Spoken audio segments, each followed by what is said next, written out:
आपके जीवन की दशाएं कैसी थीं, कैसी हैं और कैसी होंगी, ये आपकी क्वालिटी तय करती है साहब। जनाजे में भीड़ यूं ही नहीं होती। हर शख्स यहाँ अच्छा लगता है चले जाने के बाद, हर शख्स अच्छा लगता है चले जाने के बाद। जीवन को कौन समझाए और कहाँ इतनी आसानी से समझ में आने वाला है। आज जब रोटी के पीछे भाग रहा हूँ तो याद आता है कि कभी माँ भागा करती थी मेरे पीछे पीछे रोटी खिलाने के लिए। अद्भुत है, ये चक्र है जिंदगी का, यूं ही चलेगा। ये सफ़र है खुशनुमा, इसे जीना पड़ेगा और हम इसे बेहतर करने के लिए, इसी ज़िंदगी को बेहतर करने के लिए इसी अभिप्राय से लगे हुए हैं। और बचा तो यहाँ कोई नहीं है। दुनिया जीतने का सपना रखने वाला, तमाम राज्यों को जीत कर चला जाने वाला सिकंदर महान 32 वर्ष की अवस्था में ही दुनिया छोड़ के चला गया था। जी हाँ, इतिहास आपको बेहतरीन किस्सों से अवगत कराता है। किस्से कहानी जिसे आप कह सकते हैं। ऐसे महत्वपूर्ण तथ्यों के साथ हम आपसे जुड़े हैं और आज आपका स्वागत कर रहे हैं मौर्य काल में। जी हाँ, मौर्य काल और एक बेहतरीन मंच के साथ और बेहतरीन संयोजन के साथ हम आपसे जुड़े हुए हैं। और देखना, हमारे बातों को सुनने से पहले, तमाम चीज़ों को आंकलित करने से पहले हमारे अन्य एपिसोड देखना मत भूलिए। उन्हें क्रमबद्ध तरीके से लीजिएगा तो इतिहास आपको बेहतर समझ में आएगा। ये हमारा आपसे मोस्टली रिक्वेस्ट है। आज फिलहाल जहां मौर्य काल की बात हम करने वाले हैं आपसे, सबसे पहले मैं आपसे थोड़ी सी चर्चा करता हूं। और चर्चा इसलिए क्योंकि आपको इतिहास से जोड़ना है। हमें एक कहानी, एक मशीन पर बैठेंगे हम, ये मान के चलना ये हमें अतीत में ले जाएगा। हमें जीवन की उन पुरानी गाथाओं से अपना परिचय लेना है। हमें समझना है कि हमारे पुराने लोग कैसे थे, उनका जीवन यापन कैसे था। आज की बात नहीं, कई हजार पुरानी वर्षों की बात करेंगे हम। जी हाँ, हम जहां अपने कई एपिसोडों में आपको विभिन्न प्रकार के पहलुओं से अवगत करा चुके हैं, इसी क्रम में हम आपसे बात करेंगे जब वैदिक कालीन सभ्यता का अंत हो रहा था, यानी कई जनपद मिलकर के महाजनपद बना रहे थे। वहीं से एक नया कालखंड शुरू होता है जिसे महाजनपद काल कहा जाता है। आपके एग्जामिनर महोदय यहाँ से बहुत ज़्यादा प्रश्न पूछा करते हैं, रूबरू होते हैं, तो यहीं से आप सुनने का प्रयास करें। इतिहास ऐसी गाथा है कि बहुत ही मनोवेग से सुनने पर ये हमारे साथ साथ चली जाती है। एक कहानी है, ध्यान दीजिएगा। महाजनपद काल का उदय होता है। 16 महाजनपद में हमारा पूरा भारत बंट जाता है। 16 महाजनपदों में अन्य अन्य जनपदों में अलग अलग राजा हुआ करते थे और अपने हिसाब से अपने शासन प्रक्रिया को संपादित करते थे। इसी 16 जनपदों में एक जनपद सबसे मशहूर रहा जिसका नाम था मगध। मगध जनपद का एक अपना अलग उद्देश्य था, एक अलग शक्तिशाली था वो, और उसके पास अलग अद्भुत संपदा थी। इसका मतलब सबसे समृद्धशाली था, सबसे शक्तिशाली है। तो जिसके पास धन दौलत ज़्यादा है वो पावरफुल होगा। तो मगध जो जनपद था सबसे पावरफुल था। मगध जनपद में कई राजवंशों ने शासन किया है, कई राजवंशों में, उसी में से आपके मौर्य वंश भी है। उसी मगध जनपद पर शासन करने वाले मौर्य वंश के भी कुछ राजा महाराजा हुए हैं, उन पर हमारी बातें होंगी। फिलहाल मैं क्रम से सारी जानकारी आपको प्रोवाइड कराऊंगा। देखिएगा जरा, चीज़ों को समझने का प्रयास करिए। हम मगध काल की बात करेंगे और यहीं से पूरे इतिहास को जोड़ने का हमारा प्रयास रहेगा। मगध जनपद की बात करेंगे। 16 महाजनपदों से एक महाजनपद था मगध। मगध में सबसे पहले आता है हर्यक वंश। हर्यक वंश बिना शत्रु उदय नहीं होता। अवरोध मुन्ना, सुनिएगा दोबारा, इसीलिए मैं कह रहा हूं खास पेशकश है। बिना शत्रु उदय नहीं होता अवरोध मुन्ना, ये ट्रिक है। बिना शत्रु, हमारे पिछले एपिसोड में देखेंगे तो आपको मिलेगा। फिलहाल हर जगह ये लिखना उचित नहीं है। अभी हमारा फिलहाल दृष्टिकोण ये है कि हम कैसे पहुंचेंगे मौर्य वंश के पास, ये हमारा समीकरण है। इसीलिए हम आपको थोड़ी सी पिछली कहानियों से रूबरू करा रहे हैं। पूरा देखने के लिए एपिसोड पीछे करें, पूरा देखने के लिए थोड़ा सा बैठ जाएं और आप हिस्ट्री की प्लेलिस्ट को ओपन करके वहाँ इतिहास को क्रमबद्ध तरीके से लीजिए। देखिएगा, हर्यक वंश बिना शत्रु, यानी पहला है बिंबिसार, पहला शासक है बिंबिसार। बिना शत्रु, इसका मतलब दूसरा शासक है अजात शत्रु। बिना शत्रु, बिना शत्रु उदय नहीं होता। उदय का मतलब उदयन, उदय नहीं होता, नहीं होता से कोई तात्पर्य नहीं। अवरोध मुन्ना, अवरोध का मतलब हो गया अनिरुद्ध से। और मुन्ना का मतलब मुंह से हो जाएगा मुंडकोप, और मुंडकोप के बाद आ जाएंगे नागदशक। जी हाँ, नागदशक ये वो शासक हैं जिन्होंने मगध जनपद को बहुत आगे ले जाने का काम किया है। हर्यक वंश, बिंबिसार, अजातशत्रु, उदयन जैसे बहुत ही प्रतिभाशाली शासकों का क्षेत्र रहा है, और ये वंश काफ़ी ज़्यादा मगध को आगे ले जाने का काम करता है, बहुत ही आगे ले भी जाता है, प्रयास ज़्यादा था। आप देख लीजिएगा इतिहास में बिंबिसार को क्या कहते हैं, श्रोणिक कहते हैं, और इसको अजातशत्रु को कुणिक कहा गया है। ये प्रश्न आपके एग्जामिनर महोदय ने आपसे कई बार पूछ रखा है। फिलहाल हमने बिंबिसार, अजातशत्रु, उदयन जैसे महत्वपूर्ण शासकों पर एक विस्तृत रूपरेखा प्रस्तुत कर दिया है। समझने का प्रयास करें। हम मगध जनपद की बात कर रहे हैं। मगध जनपद में पहला ये राजवंश आता है जिसका नाम है हर्यक वंश। इसने शासन किया और इसमें राजा महाराजा थे, राजा हुए, और राजा ने अपने हिसाब से अपनी प्रतिभा को विस्तारित किया तथा अपनी प्रजा को बहुत ही प्यार दिया, और बहुत ही प्यार के साथ साथ उसे समृद्धशाली बनाने का काम किया। इसीलिए मगध जनपद का मैं नाम ले रहा हूं, इसीलिए हमारा एग्जामिनर मगध जनपद पूछेगा, इसीलिए हमारे इतिहास में मगध जनपद का अतुल्य योगदान है और अद्भुत इसका वर्णन है, और हम उसी वर्णन पर चर्चा कर रहे हैं। ये आपको याद होना चाहिए। देखना जरा, हर्यक वंश के बाद ये जो नागदशक है, कहानी सोचिएगा, ये लोग क्रम से इस मगध जनपद पर शासन कर रहे हैं और इनका वंश है हर्यक वंश। ठीक, कोई बात नहीं, लेकिन जमाना हमेशा आपका ही नहीं रहेगा जनाब। नागदशक को कूटनीति से यानी छल से मार देता है शिशुनाग, जो कि इन्हीं का मंत्री था। शिशुनाग नागदशक को मार देता है। अब शासन सत्ता की होड़ मचेगी, कौन होगा उत्तराधिकारी, कौन लेगा ये शासन सत्ता। ऐसा नहीं है, आप दुखी मत होइएगा कि नागदशक को शिशुनाग ने मारा है, ये बहुत बुरा बात हो गया। ना ना ना, अजातशत्रु ने अपने पिता बिंबिसार को मारा है, उदयन ने अपने पिता अजातशत्रु को मारा है। अद्भुत है ना, इसीलिए तो हर्यक वंश को पितृहंता वंश भी कहते हैं, पितृहंता। तो शासन सत्ता के लोभ के लिए, क्योंकि अब जब इस पूरे, अच्छा सोचो जरा, हम किसी जगह के राजा हों, आज प्रधानमंत्री हैं, मुख्यमंत्री हैं, सोचना जरा, उनसे अपनी कल्पना करके देखना, तो हर व्यक्ति को यह लगेगा कि मुझे यहाँ होना चाहिए था, अगर मैं यहाँ होता तो कितना मजा होता है ना, कितना अजीब सा लगता कि मैं पूरे राज्य पर शासन कर रहा होता, मैं पूरे देश पर शासन कर रहा होता। तो यही है सबसे बड़ा राजा। तो उस समय ये राजा थे। तो जब बेटा देख रहा है कि बाप हट ही नहीं रहा गद्दी से, तो बेटे के मन में अलग कूटनीति, अरे मेरी तो जिंदगानी, मेरी तो जवानी निकल जाएगी और ये बूढ़ा बैठा रहेगा। इस उद्देश्य से अजातशत्रु ने अपने पिता को मार दिया, और जैसी करनी वैसी भरनी। इसी दृष्टिकोण में अजातशत्रु ने उदयन को मार दिया, उदयन ने अजातशत्रु को मार दिया। और फिर देखना, फिलहाल ये जो एक दूसरे को मारने की परंपरा थी, यानी अपने पिता को ही मार रहे थे, इसलिए इसे पितृहंता वंश हमने बोला है, कोई बात नहीं। तो इसलिए मैंने कहा इनके साथ कोई नाइंसाफी नहीं हुई है, आपका वंश ही ऐसा रहा है। जब आप अपने पिता के नहीं हुए तो हमारे क्या होंगे। इसी चक्कर में देखना, नागदशक शिशुनाग को मार करके, शिशुनाग नागदशक को मार देता है। शिशुनाग मारता है और शिशुनाग वंश की स्थापना करता है। यानी मगध जनपद के इतिहास में दूसरा जनपद आ गया है।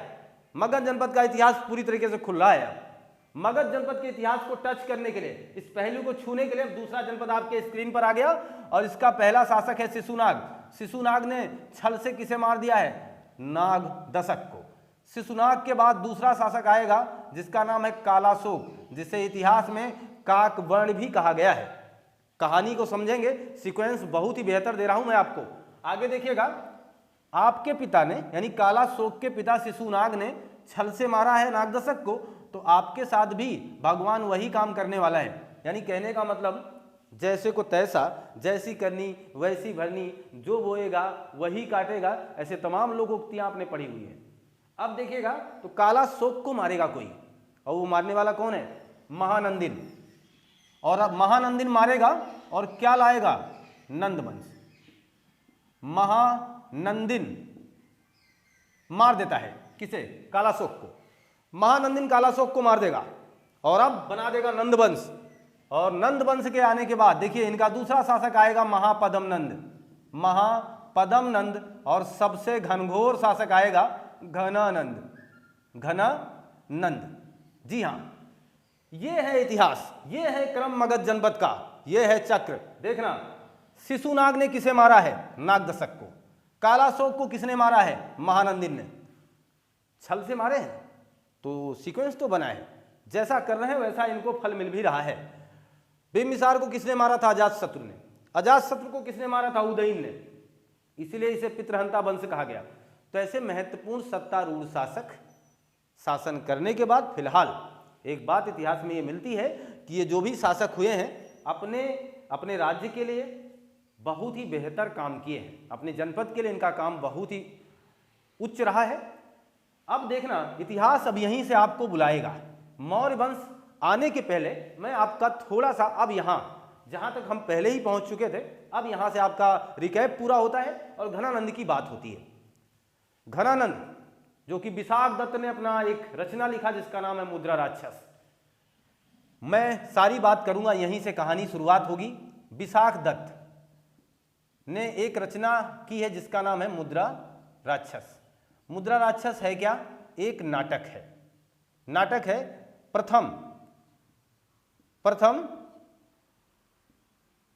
प्रथम है ये जासूसी, प्रथम जासूसी ग्रंथ है ये, प्रथम जासूसी ग्रंथ इसे कहेंगे। और इसकी रचना कब हुई है? गुप्त काल में हुई है, ये बात याद रखिएगा। देखिए, विशाख दत्त द्वारा एक नाटक लिखा जाता है जिसका नाम है मुद्रा राक्षस। मुद्रा राक्षस के बारे में थोड़ी सी बात हो गई कि ये प्रथम जासूसी ग्रंथ है, प्रथम जासूसी ग्रंथ इसे कहा जाता है। और ये गुप्त काल में लिखा गया, इसका मतलब मौर्य काल के बाद लिखा गया। तो जब ये गुप्त काल में कोई रचना हो रही है तो बढ़ा चढ़ा के हो रही होगी और कुछ अलग प्रकार की प्रक्रिया भी लिखी गई होगी कि ऐसा पहले जमाना था, आज ऐसा हो गया। उस काल का वर्णन विशाख दत्त अपनी भाषा में अपने तर्क से कर रहा है। मुद्रा राक्षस नाटक में कोई हीरोइन नहीं थी, कोई नायिका नहीं थी। यह ऐसा फिल्म था, ऐसा चित्र था जिसमें कोई नायिका नहीं है सिवाय नायक के। मुद्रा राक्षस में विशाख दत्त ने कहा है कि घनानंद एक लोभी, घमंडी, लोभी था, घमंडी था, आस किस्म का ये शासक था। यानी जो अब तक महाजनपद के, जहां हम लोग मगध जनपद की बात कर रहे हैं, जहां हर राजा उच्च कोटि का था, जहां हर राजा इस जनपद की दृढ़ता, सुदृढ़ता तथा इसके विकास की बात कर रहा था, वहां अब ऐसा नहीं है। घनानंद एक लोभी प्रवृत्ति का है, घमंडी है, अयास है, इसे बस सुरा सुंदरियों से मतलब था और ऐसा माना जाता है इसने अपने प्रजा पर ध्यान देना बंद कर दिया। प्रजा भी रुष्ट है, तमाम प्रकार की कहानियां ऐसे बन भी रही हैं और प्रजा अब रुष्ट है। और देखना, जब घनानंद शासन कर रहा है, यहीं से इतिहास को समझना, एकदम पूरा मोड़ मिलेगा और कभी ये भूलेगा नहीं। घनानंद शासन कर रहा है। घनानंद कौन है? देखना, विशाख दत्त ने अपने मुद्रा राक्षस की पुस्तक में, यानी रचना में, नाटक में ये बात बोला है कि वो एक लोभी था, घमंडी था, ऐसा था। आप चाणक्य नाम का सीरियल आता था, उसमें भी आप घनानंद को देख सकते हैं। वो विशेष प्रकार की, मतलब उसके अंदर व्यवस्था बन चुकी थी। वो अपनी कभी प्रजा से प्यार नहीं कर रहा था और ना ही प्रजा के हृदय तल में वो उतरने का प्रयास कर रहा था। राजा वह होता है जो प्रजा से बिल्कुल लगाव रखे। फिलहाल घनानंद के साथ ऐसा नहीं था। घनानंद अपने लोभ, घमंड, अपने मद में चूर था। और इसी बीच, इसी समय सिकंदर ने आक्रमण किया था। देखिएगा, सिकंदर की भी बात हम अपने यूट्यूब चैनल पर आपको प्रोवाइड करा चुके हैं, सिकंदर की कहानी बता चुके हैं। सिकंदर फिलहाल आक्रमण कर रहा होता है। वो तमाम कांधार और बैक्टीरिया जैसे प्रांतों को जीतने के बाद हिंदुकुश पर्वत से होता हुआ हमारे भारत में प्रवेश करना चाहता है और प्रवेश भी करता है। और ये समय था 326 ईसा पूर्व। 326 से 325 ईसा पूर्व सिकंदर महान, जिसे कहते हैं हम, सिकंदर महान हमारे हिंदुकुश पर्वत के रास्ते से हमारे भारत में प्रवेश करता है। और ये एक यूनानी था, मकदूनिया का शासक था। यूनान के मकदूनिया का ये शासक था। इसके पिता का नाम फिलिप था। सारी कहानी मैं बयां कर चुका हूं पहले ही। और अब ये सिकंदर पूरी दुनिया जीतने के चक्कर में, थोड़ा सा आपको कहानी आपका मोड़ रहा हूं। घनानंद की बात हो चुकी है, सिकंदर को जोड़ रहा हूं। घनानंद अपने मद में चूर है। इसी समय, इसी परिप्रेक्ष्य में, यानी घनानंद शासन कर रहा है। देखना, सिकंदर आता है, हिंदुकुश पर्वत से भारत में प्रवेश करता है क्योंकि वो पूरे भारत को जीतना चाहता था, पूरी दुनिया को जीतना चाहता था, उसका लक्ष्य था। और उसने पिछले कई युद्धों को जीत भी लिया था, यानी उसकी सेना बहुत ही पावरफुल थी और उसके अंदर बहुत ही अच्छी जो सैन्य संचालन की क्षमता थी बहुत ही बेहतर थी और वो एक कुशल राजा था। इस दृष्टिकोण से वो लगातार आगे बढ़ रहा था और आगे आता हुआ जब सिकंदर हिंदुकुश पर्वत के पास पहुंचता है और वहां क्रॉस करता है, यानी उसको उसके आगे चला जाता है, तो वहां एक अपने भारत का एक राजा मिलता है जिसका नाम है आम्भी। आम्भी जो कि राजा थे तक्षशिला के। देखिए कहानी क्या क्या मोड़ लेगी। आम्भी राजा है तक्षशिला के और तक्षशिला के राजा आम्भी से मुलाकात होती है सिकंदर की। वही सिकंदर, वो सिकंदर, वो सिकंदर, वो सिकंदर। सिकंदर की मुलाकात हुई आम्भी से। आम्भी नतमस्तक। कुछ राजा महाराजा ऐसे होते हैं, नतमस्तक हो गए, पहले ही डर गए, हे प्रभु हमें माफ करें और जैसा कहिए हम वैसा काम करें, ये दास आपका है, ये दास आपका है। तो ऐसे ही मिल जाते हैं लोग। तो पहला प्रथम देशद्रोही अगर किसे कहा गया तो इसी आम्भी को कहा जाएगा। क्यों कहा जाएगा? क्योंकि अब ये अपने पूरे भारत का भेद बताएगा। प्रथम देशद्रोही शासक यही है और यूनान का सिकंदर, यूनान के सिकंदर को आम्भी अपने भारत का भेद बताएगा और इससे मिल जाएगा। सिकंदर जिसे यूनानी लेखकों ने अलेक्जेंडर कहा है और हमारे भारतीय इतिहासकारों ने जिसे सिकंदर कहा है, वही सिकंदर जिसने जो कोई भी युद्ध हारा नहीं था, वही सिकंदर। जो एक सिकंदर जो कभी हारा ही नहीं, वही सिकंदर। सिकंदर आम्भी से मुलाकात करता है, आम्भी इसके पक्ष में आता है, आम्भी घुटने टेक देता है और इसके साथ छल के साथ, यानी तमाम प्रकार की ऐसी कूटनीति के साथ अब सिकंदर आगे बढ़ेगा। सिकंदर आगे आता है, झेलम नदी के पास पहुंचता है। झेलम नदी और चिनाव नदी के बीच में एक बहुत ही बड़ा जनपद बसा हुआ था जिसका नाम था पुरु। और पुरु के राजा हुआ करते थे पोरस। पुरु के राजा थे पोरस। उनके पास काफी सेना थी, बहुत ही मजबूत। वो भी, उनका भी एक किला बहुत ही सुदृढ़ था जिसे भेद पाना आसान नहीं था। लेकिन घर का भेदी जब मिल जाएगा तो भेद पाने में आसानी हो जाएगी। रात में आक्रमण करवाता है कौन? आम्भी। किससे कह करके? सिकंदर से। रात में आक्रमण करवाता है, देखना। और इसके बाद सिकंदर झेलम नदी के किनारे, जिसे यूनानी लेखकों ने हाइडे स्पीज कहा है। कौन सा युद्ध? हाइडे स्पीज। और जिसे हमारे भारतीय इतिहासकार कहेंगे झेलम नदी का युद्ध या वितस्ता का युद्ध, जो 326 ईसा पूर्व लड़ा जा रहा है झेलम नदी के किनारे। यहां राजा पोरस से घनघोर लड़ाई होती है, भीषण युद्ध होता है। लेकिन होगा क्या? जब रात्रि में आक्रमण हुआ, जिसके लिए राजा पहले से तैयार नहीं थे, और इस आम्भी ने इनकी कमजोरी को पहले ही किसे बता दिया था? सिकंदर को। सिकंदर की जीत होती है, परंतु सिकंदर पोरस की बहादुरी से, सिकंदर पोरस की वीरता से बहुत ही प्रभावित होता है। और पोरस को कहा जाता है इतिहास में कि उसने पोरस को पूरा राज्य वापस दे दिया था। फिलहाल कितना सच है कितना गलत, इतिहास के गर्त में यह दबा हुआ कहानी है, दबा हुआ हिस्सा है।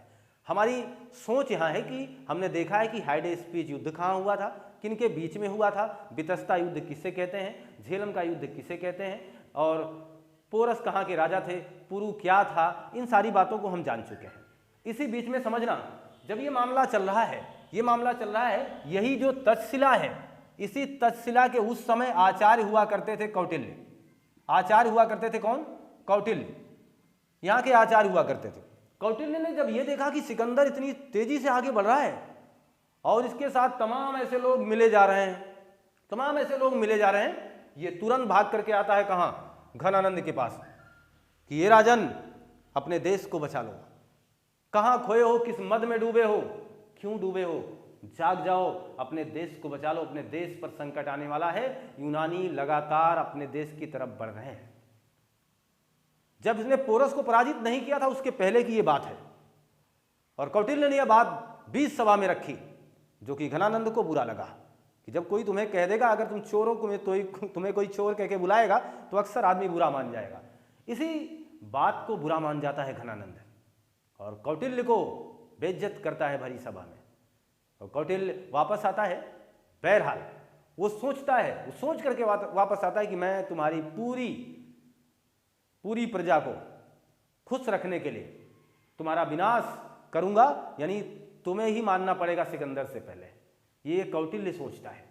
कौटिल्य जो कि पहले ही कसम खा चुका है, जिसके पिता को घनानंद ने बीच चौराहे पे जिसका गला काट के टंगवा चुका है, उस पुत्र ने जिसने वेश बदल के अपनी रक्षा की थी, वही है कौटिल्य।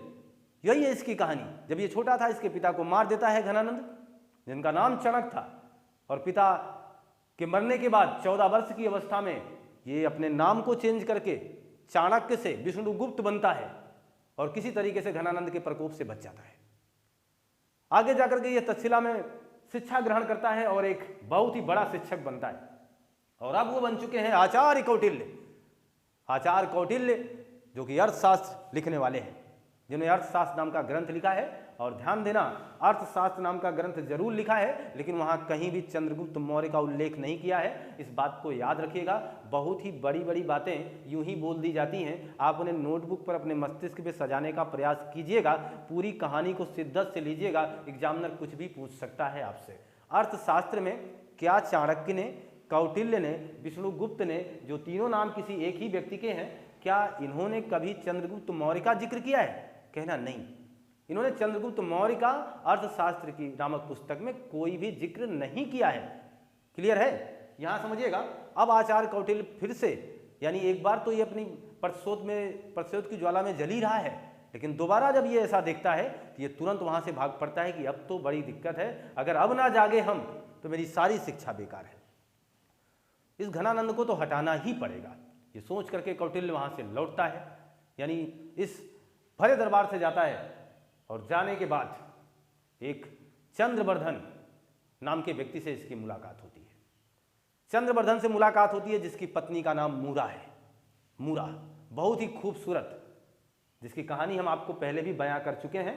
आप हमारे एपिसोड में, हमारे हिस्ट्री की प्लेलिस्ट में जाइएगा और विष्णुगुप्त यानी आचार्य कौटिल्य की कहानी को पढ़िएगा। सिकंदर की कहानी अलग प्रोवाइड कराया हूं, आचार्य कौटिल्य की कहानी अलग दे चुका हूं, इसलिए उस पर आप फोकस करिए, पीछे जाइए, दोबारा देखिए। देखना जरा, हम बात क्या कर रहे हैं। इनसे मुलाकात होती किससे? चंद्रवर्धन से। चंद्रवर्धन से किसकी मुलाकात होती है?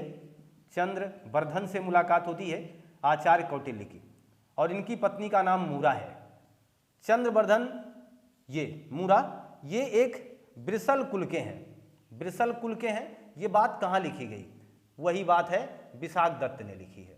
विशाख दत्त ने कहाँ लिखी है? मुद्रा राक्षस में। मुद्रा राक्षस नामक नाटक में ये बात लिखी गई है कि चंद्रवर्धन और मूरा एक वृषल कुल यानी निम्न कुल के थे, निम्न कुल के थे, और इनसे मुलाकात होती है किसकी? आचार्य कौटिल्य की। फिलहाल आचार्य कौटिल्य का ध्यान इन पर नहीं था, आचार्य कौटिल्य का ध्यान इनके पुत्र पर था, जिसका नाम था चंद्रगुप्त मौर्य। जिसका नाम था चंद्रगुप्त मौर्य। चंद्रगुप्त मौर्य में अलौकिक तेज देख करके, उसकी प्रतिभा को देख करके, उसके सैन्य शक्ति को देख करके, उसके अंदर की जल रही ज्वाला को देख करके कौटिल्य के मन में विचार आता है कि इससे अच्छा कोई शासक मुझे मिल नहीं सकता है। देखना, एक गुरु चाहे तो किसी को क्या बना सकता है, एक निम्न कुल के व्यक्ति को राजा बनाएगा। कौन? आचार्य कौटिल्य। इसीलिए इतिहास में बड़े ही सुनहरे अक्षरों में नाम लिखा जाएगा और आचार्य कौटिल्य का, और इनका नाम ही बड़े प्रेम से लिया जाएगा। जी हाँ, आचार्य कौटिल्य अब क्या करते हैं? चंद्रगुप्त मौर्य जो कि एक वृषल कुल का एक बच्चा है, अब ये चंद्रवर्धन और मूरा से इसे मांग लेते हैं। मांगने का मतलब कि मैं इसे बहुत ही अच्छे ढंग से सिखाऊंगा, पढ़ाऊंगा, ये कह करके, क्योंकि अब वो निकले हैं किसी दूसरे सफर पे। घनानंद इन्हें अपमानित कर चुका है, उधर सिकंदर सफर पे है। इन्हें अपने भारत को बचाना है, और भारत को बचाने के लिए घनानंद को पहले हटाना पड़ेगा, क्योंकि सारा शासन इसका है। जब कोई दूसरा राजा आएगा वही तो सिकंदर को मारेगा। ऐसे थोड़ा आसान है कोई सिकंदर को मार देगा। सिकंदर सबको हरा रहा तो सिकंदर को कौन हराएगा? अब देखना होता क्या है, चंद्रवर्धन और मूरा का जो पुत्र है, चंद्रवर्धन और मूरा का जो पुत्र है चंद्रगुप्त मौर्य, जब इसकी मुलाकात होती है कौटिल्य से, तो कौटिल्य को नजर आता है कि मैं इसे राजा बनाऊंगा। और आगे की कहानी देखने से पहले आप इसका स्क्रीनशॉट लीजिए। तो ये मान चलें कि आपने स्क्रीनशॉट ले लिया होगा। जहां कहानी सिकंदर के पास थी, जहां आचार्य कौटिल्य को जिसकी तलाश थी, मिल चुका है। सिकंदर अब आगे बढ़ रहा है और इधर आचार्य कौटिल्य चंद्रगुप्त मौर्य को, मूरा के बच्चे को एक बेहतरीन योद्धा बना रहा है। लगातार उसे तमाम प्रकार की तीर चलाना, तलवार चलाना, अन्य तमाम प्रकार के शस्त्रों से उसे सुशोभित कर रहा था। वो चाह रहा था कि मैं एक ऐसे व्यक्ति की तलाश में था, वो शुरू से, फिलहाल उसकी तलाश पूरी हुई है और चंद्रगुप्त मौर्य के अंदर प्रतिभा है। और इसके बाद घनानंद क्योंकि अब निष्क्रिय शासक बन चुका था, तो आसपास छोटे छोटे राज्यों का भी उदय हो चुका था और चंद्रगुप्त मौर्य सबसे पहले उन छोटे छोटे राज्यों को जीतता है, छोटे छोटे राजाओं को हराता है और उनकी सेना को खुद में शामिल करा लेता है और विभिन्न प्रकार की आदिवासी जनजातियां जो थी उनको भी समझा बुझा करके आचार्य कौटिल्य एक बहुत बड़ी सेना का निर्माण कर देता है। सौभाग्य कहें या दुर्भाग्य कहें, कहानी आगे बढ़ रही है, इधर सेना तैयार हो रही है और उधर सिकंदर अंबी की राजनीति से, अंबी की कूटनीति से, अंबी के छल से, अंबी के देशद्रोह की वजह से झेलम नदी के पास चला आता है। पोरस से घनघोर युद्ध होता है और पोरस पराजित हो जाता है। लेकिन झेलम नदी के आगे व्यास नदी पर पहुंचने पर सिकंदर की सेना थक चुकी थी और वो आगे बढ़ने से इनकार कर देती है।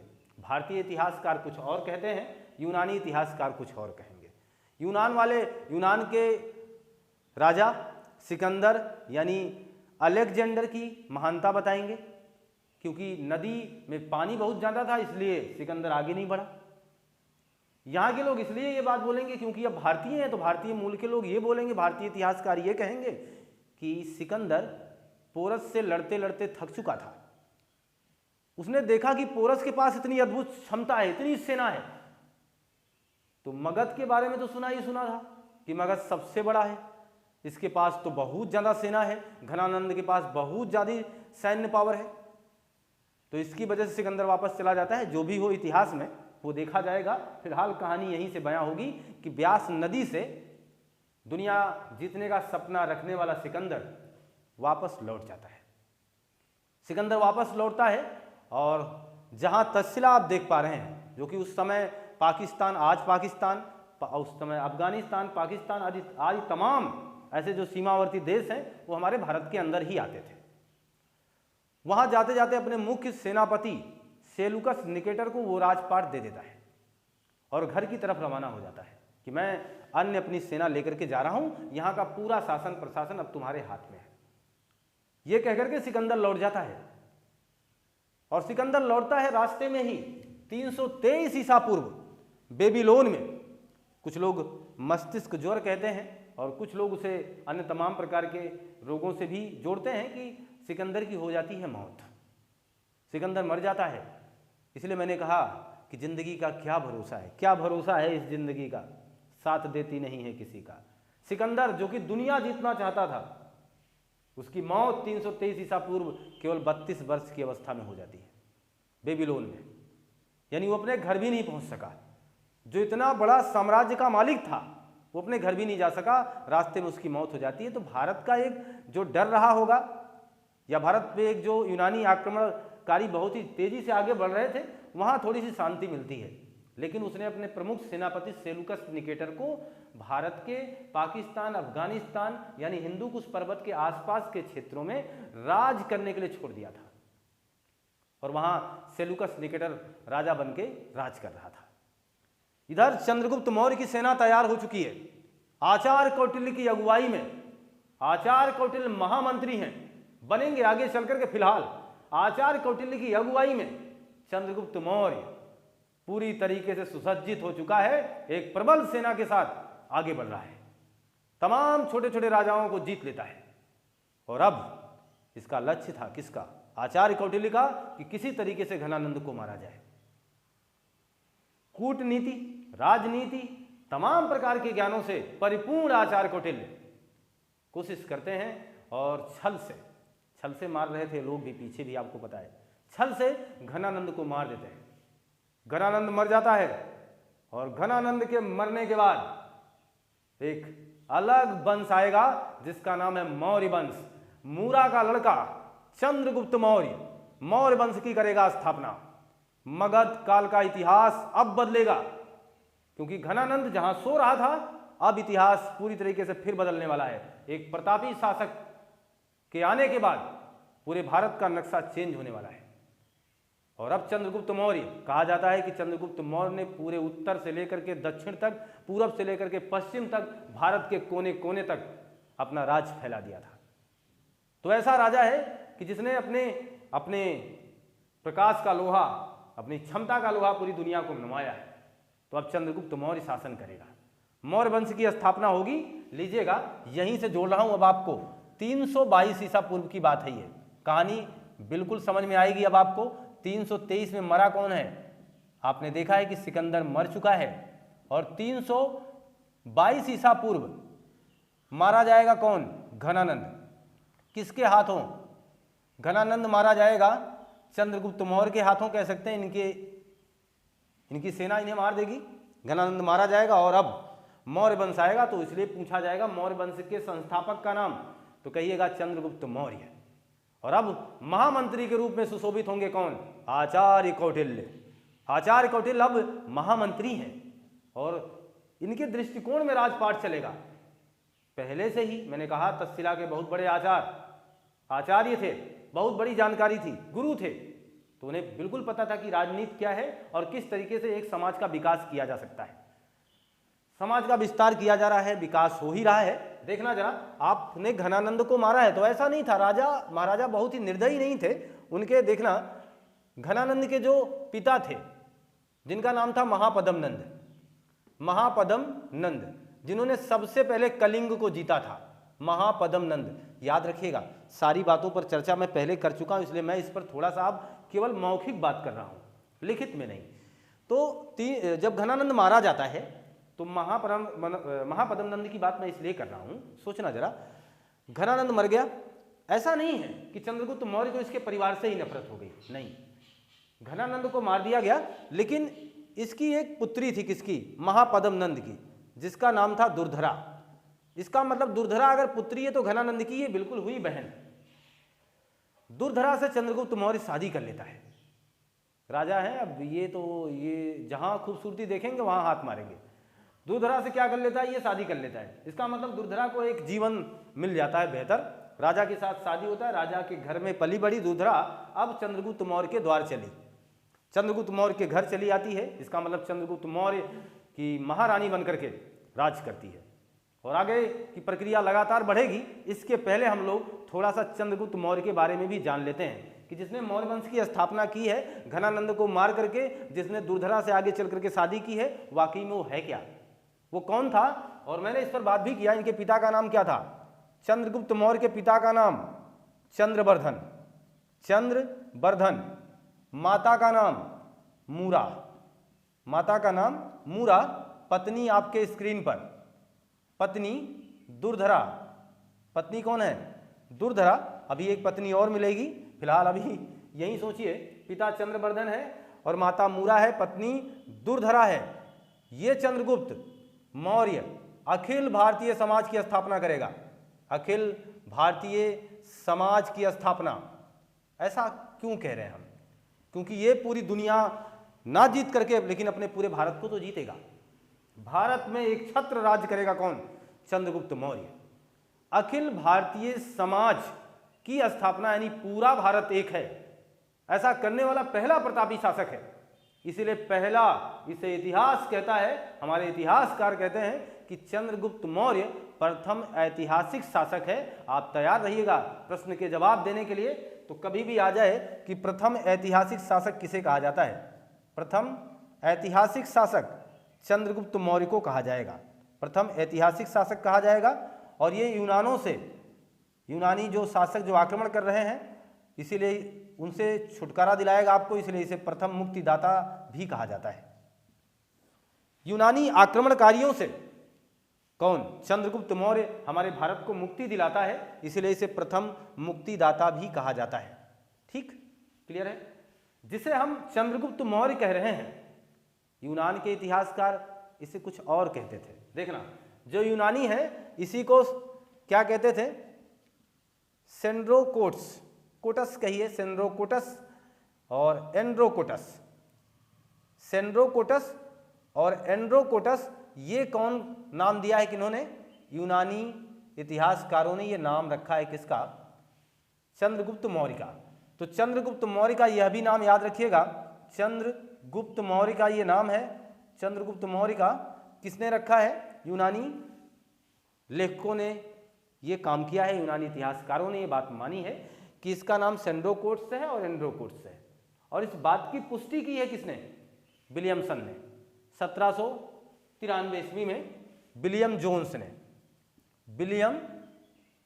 ने 1793 ईस्वी में इस बात की पुष्टि की थी कि वाकई में सेंड्रोकोट्स और एंड्रोकोट्स नाम किसका है?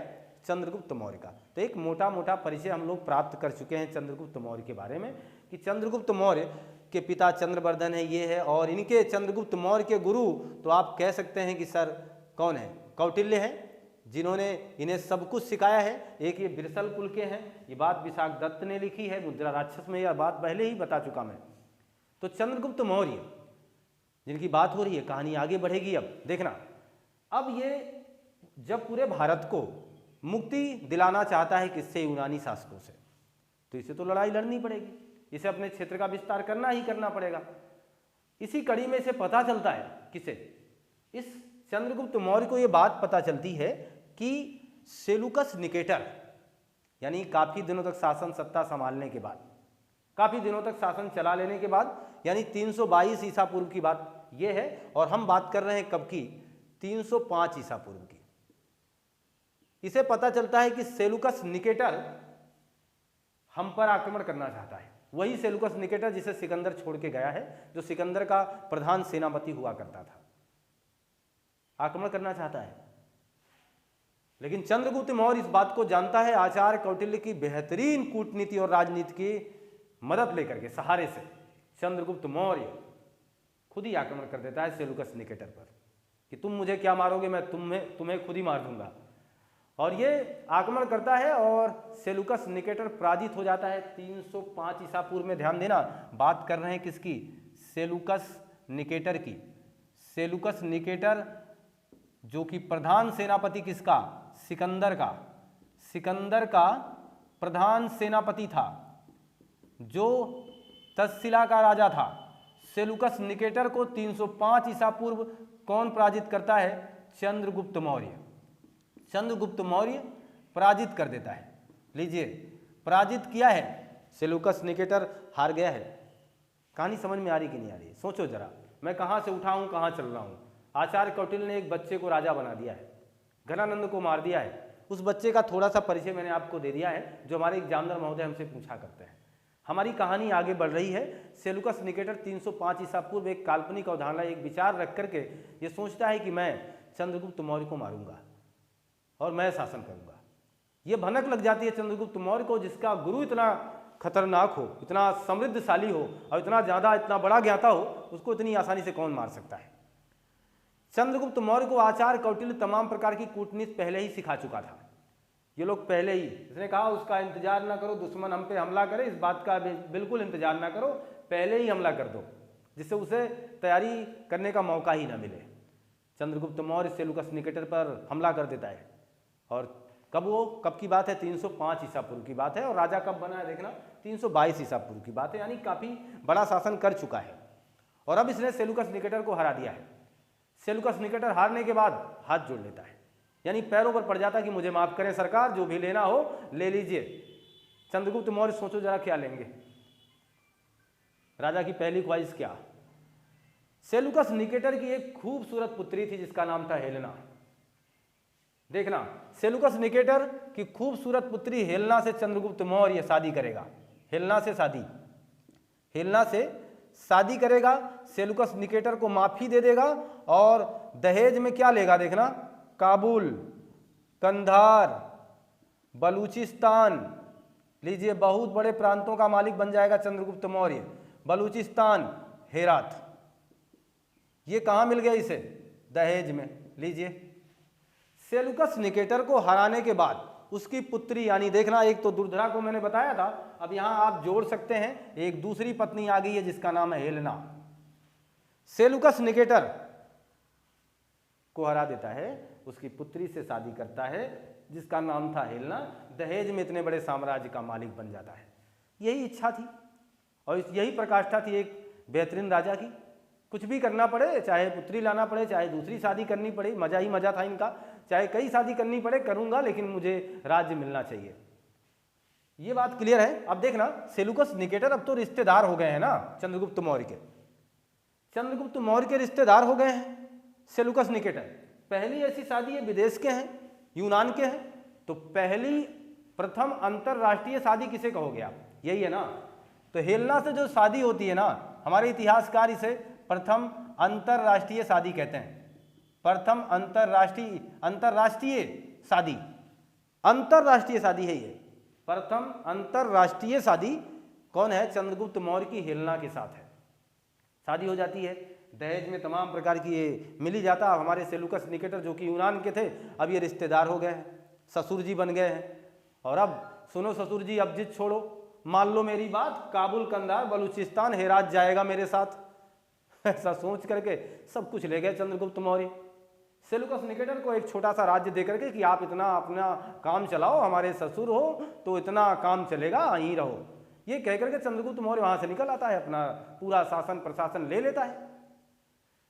अब रिश्तेदार हैं तो कुछ ना कुछ अच्छा काम करेंगे। देखना, सेलुकस निकेटर अपना एक दूत भेजेगा। दूत कहां भेजेगा? चंद्रगुप्त मौर्य के दरबार में, जिसका नाम होगा क्या? मेघस्तनीज।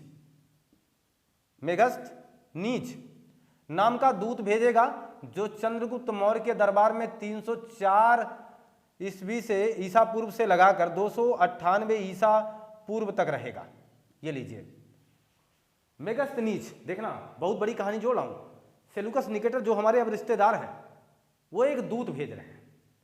कहां? चंद्रगुप्त मौर्य के दरबार में अपना एक बहुत ही पढ़ा लिखा जानकार व्यक्ति को भेज रहे हैं। ये पहुंचेगा चंद्रगुप्त मौर्य के दरबार में। चंद्रगुप्त मौर्य स्वागत करेगा, अपने साथ रखेगा, वो यहां रहेगा। और मेघस्तनीज बहुत ही जानकार था। इसने एक पुस्तक लिखी जिसका नाम था इंडिका। पूछा भी गया, मेघस्तनीज ने इंडिका लिखा, जिसमें भारत के इतिहास की बात की है। इसने भारत के उस समय की दशा की बात की है जब चंद्रगुप्त मौर्य शासन किया करते थे। अब ये इंडिका लिख रहा है कहां पर? मेघस्तनीज इंडिका लिख रहा है चंद्रगुप्त मौर्य के दरबार में, यानी इस टाइम काल में। और देखना, ये प्रथम दूत होगा भारत का, प्रथम अंतरराष्ट्रीय दूत। कभी बात आए तो किसे कहोगे आप? प्रथम अंतरराष्ट्रीय दूत, प्रथम अंतरराष्ट्रीय शादी, और प्रथम ऐतिहासिक शासक, प्रथम मुक्तिदाता। ये सारी बातें स्टार हैं, ध्यान देना। इन सारी बातों का जुड़ाव चंद्रगुप्त मौर्य से है, सारी बातों का। प्रथम ऐतिहासिक शासक है, प्रथम मुक्तिदाता है, प्रथम अंतरराष्ट्रीय शादी की है इसने, प्रथम अंतरराष्ट्रीय राजदूत इसके दरबार में आया हुआ है, जिसका नाम है मेघस्तनीज, जिसने लिखी है इंडिका। इंडिका नामक पुस्तक लिखता है। और उस पुस्तक में इसने क्या लिखा है देखना। उस पुस्तक में यह कहता है कि भारत बहुत ही समृद्ध है, भारत बहुत ही समृद्धशाली है, मगध जनपद में पैसों की कोई कमी नहीं है, धन संपदा परिपूर्ण है, हर तरफ खुशहाली है। और क्या लिखता है? ज्यादातर मकान लकड़ी के बने हुए हैं, किसी भी घर में ताले नहीं लगे हैं। इसका मतलब क्या है कि ताले लगाने की आवश्यकता ही नहीं थी, इतनी खुशहाली थी, इतने लोग एक दूसरे से प्यार किया करते थे। आज की बात सोच करके देखो कि टाइम मशीन कुछ ऐसा करे कि उस समय के आदमी को आज ला करके हमारे सामने कर दे, तो वो व्यक्ति आपको जरूर कहेगा कि कैसे जीवन यापन कर रहे हो। यहाँ तो हर घर में ताला है, जुबान पे ताला है, हर घर में ताला है, हर जेब पे ताला है, हर बात में ताला है, ताला ही ताला है, और सबका दिल यहाँ काला है। तब ऐसा नहीं था, वो लोग दिल वाले थे, बहुत ही प्यार वाले थे। इसलिए मैं कह रहा हूं कि तब के लोग आज हमसे मिल जाएं तो कितनी अजीब बातें होंगी, कितना अजीब उनका व्यवहार होगा, उनकी प्रक्रिया हम समझेंगे, कितना उनमें प्यार होगा। सोचो जरा, कल्पना करके देखो, कोई किसी भी घर में ताला नहीं था, सब यानी सबके पास सुख संपदा बराबर थी। राजा अपनी प्रजा का बहुत ही ख्याल रखता था, बहुत ही ख्याल रखता था। देखना, और भी बातें यहां इसने बोली है कि दास प्रथा नहीं था, दास प्रथा नहीं था, दास प्रथा नहीं था, सती प्रथा नहीं था, बहुविवाह नहीं था। देखिए ये सारी जो कृतियां हैं, बहुविवाह भी नहीं था, सभी अपने मूल के थे, सभी मूल के थे, यानी कोई बाहर का नहीं था, सभी मूल के थे। और ये लोग किसकी पूजा करते थे? डायनोसियस, डायनोसियस, आप सोचोगे सर ये क्या है, डायनोसियस हेराक्लीज की पूजा किया करते थे। ये कौन बोल रहा है देखना, मेगास्थनीज लिखेगा तो यूनानी है, यूनानी भाषा में लिखेगा, क्लियर है ना। मेगास्थनीज है यूनानी है तो यूनानी भाषा में लिखेगा। मेगास्थनीज यूनानी भाषा में कहता है कि हमारे उस समय मगध जनपद में रहने वाली 5 करोड़ से भी अधिक जनता, कितनी, 5 करोड़ से भी अधिक जनता डायनोसियस हेराक्लीज की पूजा किया करती थी। ये जो वृत्तांत मैं आपको बता रहा हूं, ये जो कहानी आपके साथ जोड़ रहा हूं, ये इंडिका की है, इंडिका की, जो मेगास्थनीज लिख रहा है, जिसने बताया कि भारत बहुत ही सुखमय देश था, भारत में हर जगह खुशहाली थी, ताले नहीं थे घर में, सब लोग दिलवाले थे। वही कह रहा कि दास प्रथा नहीं था, सती प्रथा नहीं था, बहु विवाह नहीं था, ये सारी कुर्तियां नहीं थी, सभी लोग मूल निवासी थे, कोई बाहर का नहीं था। देखना कितनी अद्भुत बात है। कह रहा है ये लोग डायनोसियस और हेराक्लीज की पूजा करते थे। डायनोसियस का मतलब, ये तो यूनानी भाषा है ना, डायनोसियस का मतलब शंकर की और हेराक्लीज का मतलब कृष्ण की। यानी उस समय मगध जनपद के लोग, वो 5 करोड़ से अधिक जनसंख्या किसकी पूजा किया करती थी, डायनोसियस की, हेराक्लीज की, यानी शंकर की और भगवान श्री कृष्ण की, ये पूजा किया करते थे। ये बात बोली है इंडिका में किसने, मेगास्थनीज ने। ठीक, मैंने बात कर लिया आपसे, सारी बातों पर हमारा जिक्र रहा, फोकस रहा कि कब ये आया, कब तक रहा है। अब देखना 298 ईसा पूर्व, यानी काफी लंबा वक्त हो चुका है, चंद्रगुप्त मौर्य अभी भी शासन कर ही रहे थे फिलहाल। अब ये इनका मन बदलेगा, हेलना से शादी भी हुई है, तमाम बातें हो चुकी हैं, बीच में आप देख लें 305 ईसा पूर्व शादी हो चुकी है, हेलना को ले आए हैं ये, और अब पूरा पाटलिपुत्र सजाया गया है दुल्हन की तरह। पाटलिपुत्र, इसका मतलब चंद्रगुप्त मौर्य की राजधानी क्या, नाम क्या था, पाटलिपुत्र। पाटलिपुत्र, पाटलिपुत्र को सजाया गया है दुल्हन की तरह। पाटलिपुत्र क्या था, राजधानी, जो कि आज की तत्कालीन पटना की बात कर रहे हैं। पाटलिपुत्र को सजाया गया, और पाटलिपुत्र देखना में एक संगीत होती है जिसका नाम है जैन संगीति। जैन संगीत, वो भी कौन सी, प्रथम जैन संगीत कहाँ हुई है, पाटलिपुत्र में हुई है। और इसी समय जैन धर्म 2 टुकड़ों में टूटा है, जिसका नाम है हीनयान और महायान। क्लियर है ना। कहानी सोचिएगा, जब 305 ईसा पूर्व सेलुकस निकेटर हारता है, हेलना से शादी होती है, मैंने तो मेगास्थनीज को जोड़ दिया फिलहाल, हेलना से शादी होती है, पाटलिपुत्र को सजाया जाता है। यहाँ प्रथम बौद्ध संगीत होती है, प्रथम बौद्ध संगीत कह रहे हैं, सॉरी, प्रथम जैन संगीत होती है। और उस समय जैन धर्म 2 बड़े संप्रदायों में टूट जाता है, जिसे कहते हैं हीनयान और महायान। याद रखिएगा, प्रथम जैन संगीति किसके काल में हुई थी, चंद्रगुप्त मौर्य के काल में हुई थी। कहाँ हुई थी, पाटलिपुत्र में हुई थी। क्या महत्वपूर्ण परिवर्तन इस समय हुए थे, तो हीनयान और महायान जैसे 2 संप्रदायों में जैन धर्म टूट जाता है, इस बात को याद रखिएगा। देखिएगा, इससे यह पता चलता है कि चंद्रगुप्त मौर्य जैन धर्म को मानने वाला था। चंद्रगुप्त मौर्य जैन धर्म को मानने वाला था।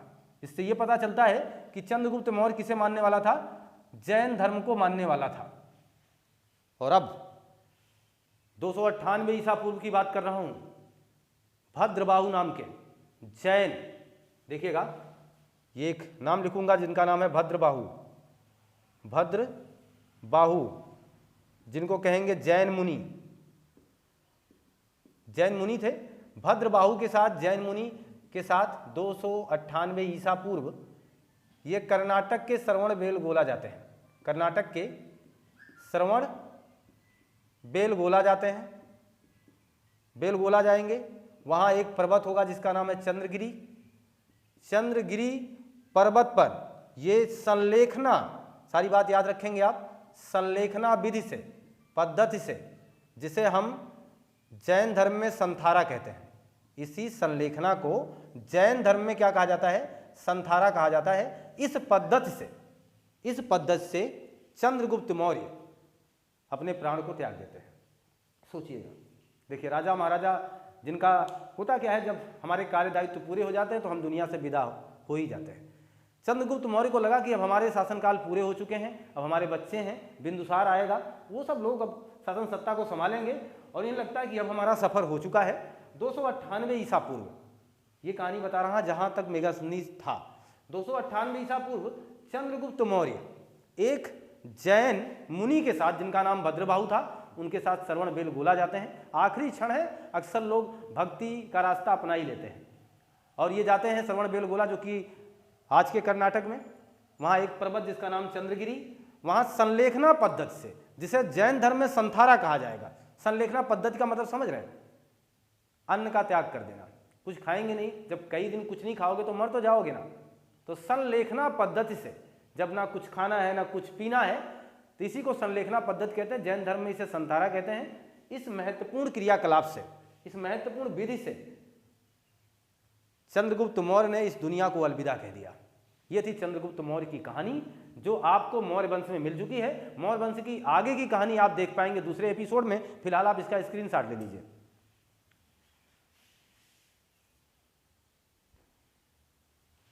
जी हाँ, तो मुझे पूरा विश्वास है कि आपको ये पूरा कंटेंट, ये पूरी कहानी विधिवत मैं समझा पाया हूँ, बता पाया हूँ और आपको ये अच्छा भी लगा होगा।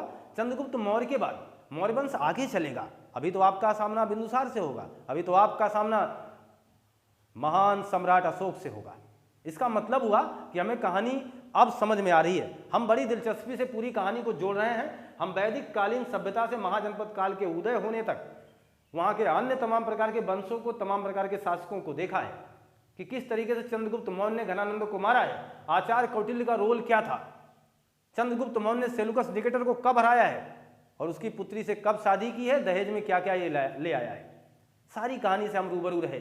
चंद्रगुप्त मौर्य कौन थे, कैसे थे, कहाँ थे और किस परिवार के थे और किस तरीके से ये राजा बनने का इनका सफर रहा, और इनकी कहानी से जुड़े हुए तमाम किस्सों को मैंने बता दिया। इनके दरबार में मेगस्थनीज आया, जिसने इंडिका लिखी। इंडिका में उसने भारत की महत्वपूर्ण विशेषता का वर्णन किया, उसके बारे में चर्चा हुई। और अंतिम पल इस महान सम्राट का, अंतिम पल जिसने पूरा अखिल भारत बनाने का काम किया था, जिसने पूरे भारत को एक भारत बना दिया था, यानी हर क्षेत्र को जीत लिया था, सारा चंद्रगुप्त मौर्य के कब्जे में था।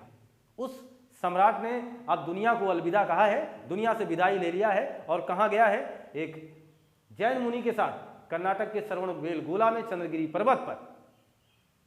और ये संलेखना पद्धति, जिसे संथारा कहा गया जैन धर्म में, इसके माध्यम से अपनी प्राणों की आहुति देता है। इतिहास आगे समझेंगे आप। अब राजा बनेगा बिंदुसार। इस कहानी को देखने के लिए, आगे देखने के लिए पहले तो आपका लाइक शेयर सब्सक्राइब बनता है। कंटेंट अच्छे लग रहे हैं, हमारी मेहनत आपको बेहतर लग रही है, सार्थक लग रही है, तो आपका लाइक शेयर सब्सक्राइब बनता है दोस्त। करना मत भूलिएगा और पढ़ना मत भूलिएगा। लगातार कहानी से जुड़े रहें, पूरी कहानी आपको बहुत ही बेहतर समझ में आएगी। मिलते हैं हम आपसे नए कंटेंट में। आपका दिन शुभ हो। आपको बहुत बहुत धन्यवाद।